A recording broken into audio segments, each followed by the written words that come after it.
Representante Alberto Tejada, muchísimas gracias por abrirnos este espacio, comunidad,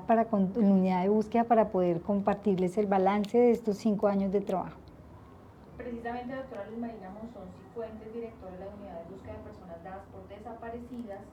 ¿cuál es su balance sobre su rol como directora de la unidad de búsqueda? Mi balance es un balance muy satisfactorio, una oportunidad muy importante para liderar una respuesta que el Estado no había dado a las víctimas. Es un balance satisfactorio, ¿por qué? Porque la entidad existe, se puso en marcha y está en marcha con más de 28 planes regionales que involucran la búsqueda de más de 40.000 personas, de un universo de más de 100.000 que hemos ido estableciendo que son los desaparecidos del conflicto armado. Pues esto indica que estamos ya con una metodología de búsqueda masiva, consistente con lo que es la dimensión de los desaparecidos y como la masividad y la sistematicidad de la desaparición en el contexto de conflicto armado. También me voy muy satisfecha porque la unidad está en los territorios, la unidad está cerca a las víctimas, está articulando con las instituciones locales y está cerca de los lugares donde mucha de la información nos indica que pueden encontrarse las personas desaparecidas. Pero también creo que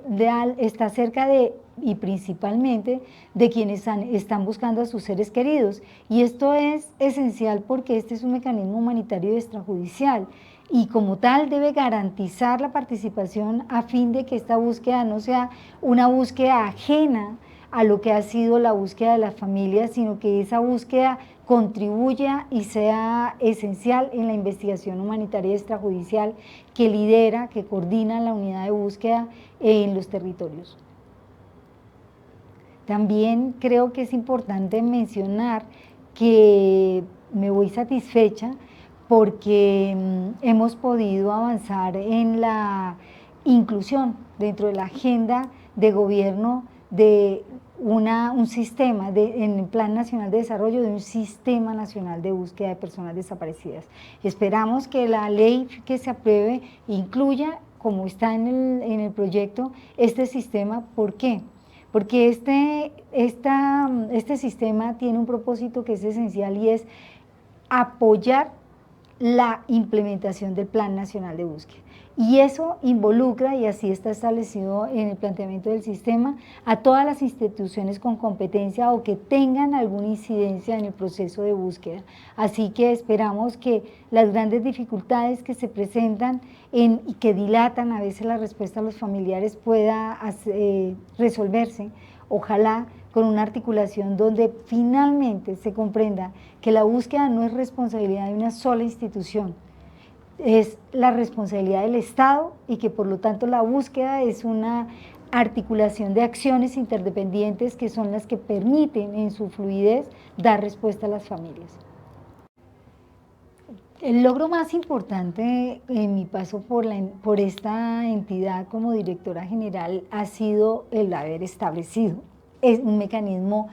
que no existía en el país, que no había existido en el pasado, una entidad encargada de dirigir y coordinar la búsqueda de los desaparecidos, que se hace cargo de una deuda histórica con las víctimas, pero adicionalmente que se enfrenta a algo novedoso, algo inédito dentro de la estructura del Estado. Y entonces creo que esto es de las satisfacciones más grandes que creo que tuve al frente de esta institución, haberla establecido y haber tenido la oportunidad de desarrollar la metodología. ¿Cuál es el mayor reto? El mayor reto que he tenido al frente de esta institución es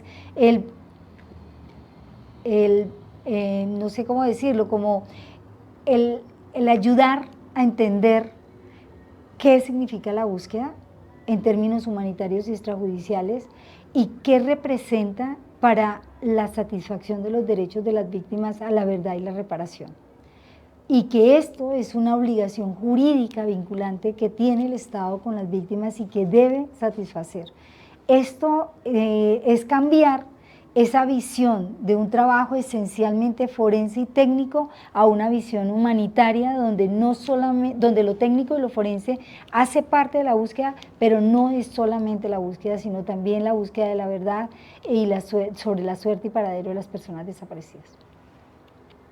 La respuesta del Estado en relación con la reparación de las víctimas siento que requiere un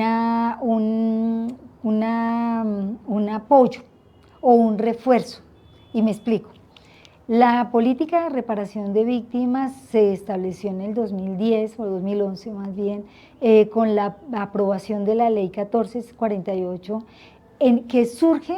en el marco, o más bien posterior, o en el contexto de la negociación con los grupos paramilitares. Para entonces, esa política de reparaciones restringió el reconocimiento de las personas víctimas, como también restringió el periodo histórico dentro del cual se reconocerían los hechos sobre los cuales se reconocerían reparaciones. Pero adicionalmente creo que también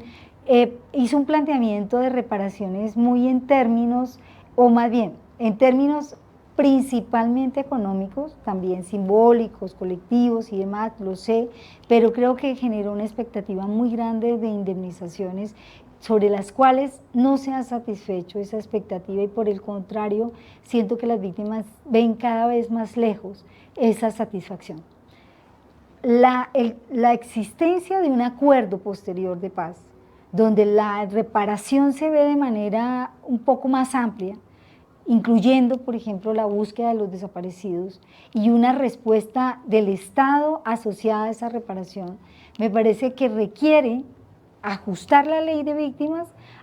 ampliando la cobertura de las víctimas, pero también ampliando el periodo histórico de las violaciones que ocurrieron durante el conflicto armado. Y creo que eso es urgente que se aborde, porque las víctimas necesitan participar en su búsqueda de justicia, en su búsqueda de verdad, en su búsqueda de reparación, y eso no es posible mientras esas expectativas de reparación que buscan restituir de alguna manera lo perdido y tener condiciones para generar un proyecto de vida en condiciones dignas no tenga lugar. Eso creo que es lo que diría al respecto sobre esta política.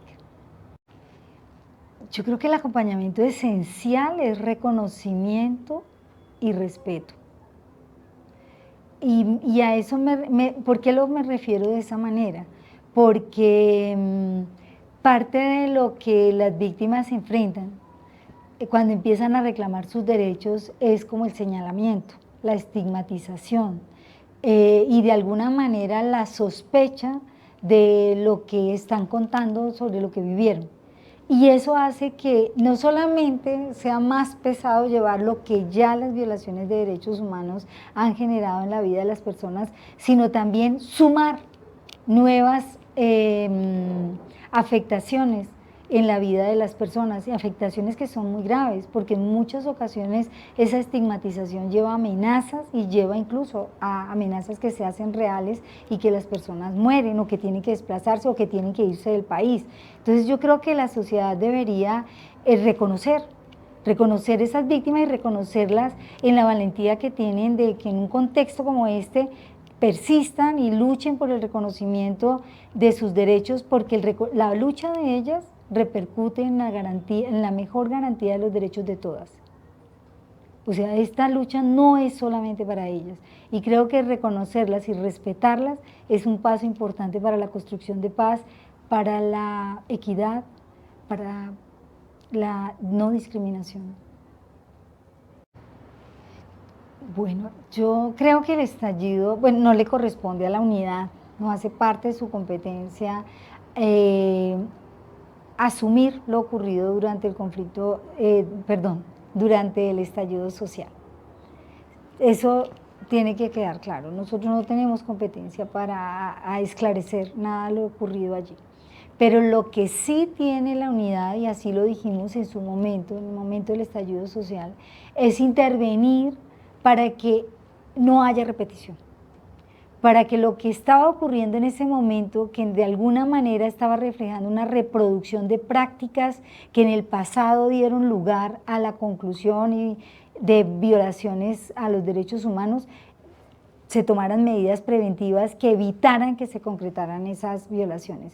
Yo creo que el Estado debe asumir con mucha seriedad ese estallido social para ver cuáles son las causas, que de alguna manera hacen parte de la agenda de paz, sin lugar a dudas, porque estos estallidos no aparecen de la nada, sino aparecen de deudas históricas, de agendas políticas, de satisfacción de derechos y garantías que no se han dado, y que yo creo que una agenda de paz como la de ahora, o la que se viene desarrollando a partir del acuerdo, da todas las posibilidades para ir a esas causas de esas manifestaciones y poder satisfacer, ir trazando un camino serio, efectivo,